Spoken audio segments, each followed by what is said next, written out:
Hello' everyone, আজি বনাব লৈছোঁ আম পানা। তাৰ কাৰণে দুটা ডাঙৰ চাইজৰ আম লৈ লৈছোঁ। তাৰপিছত আম দুটা ধুনীয়াকৈ ধুই কিনে এতিয়া কুকাৰত দি কিনে অকণমান পানী দি ঢাকনা লগাই গেছটো অন কৰি গেছত বহাই দিলোঁ।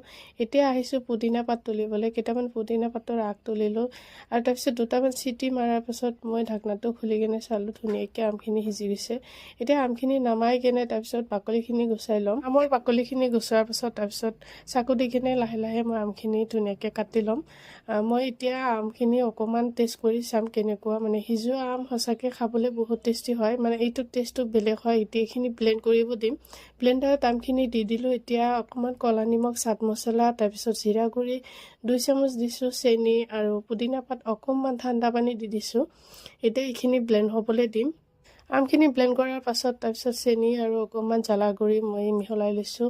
এফাল নিমখ কাটি লৈ কেনে গ্লাছত মানে পিহি লৈ কেনে এতিয়া এইখিনি ধুনীয়াকৈ গ্লাছখিনি সজাই লৈছোঁ। আম পানাখিনি নমাই কিনে ঠাণ্ডা পানী দি দিলোঁ।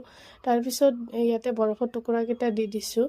তাৰপিছত অকণমান দিম পুদিনা পাত, তাৰপিছত অকণমান চাট মছলা, অকণমান ক'লা নিমখ দি কিনে মিক্স কৰিম। এতিয়া মোৰ আম পানা ৰেডি। গ্লাছত দি দিছোঁ 2 টুকুৰা বৰফ, তাৰপিছত আমৰ ৰসখিনি ইয়াতে দি এটা পুদিনা পাত অকণমান নিমখ দি কেনে এনেকৈ ধুনীয়াকৈ সজাই লৈছোঁ। ইফালে মোৰ চৰ্দিও লাগিছে, কিন্তু আজি বহুত গৰম কাৰণে আম পানা খাবলৈ মন গ'ল, সেইকাৰণে বনাই খালোঁ। গাটো একদম ঠাণ্ডা হৈ গৈছে। ভিডিঅ'টো কেনে পালে কমেণ্ট কৰি জনাব।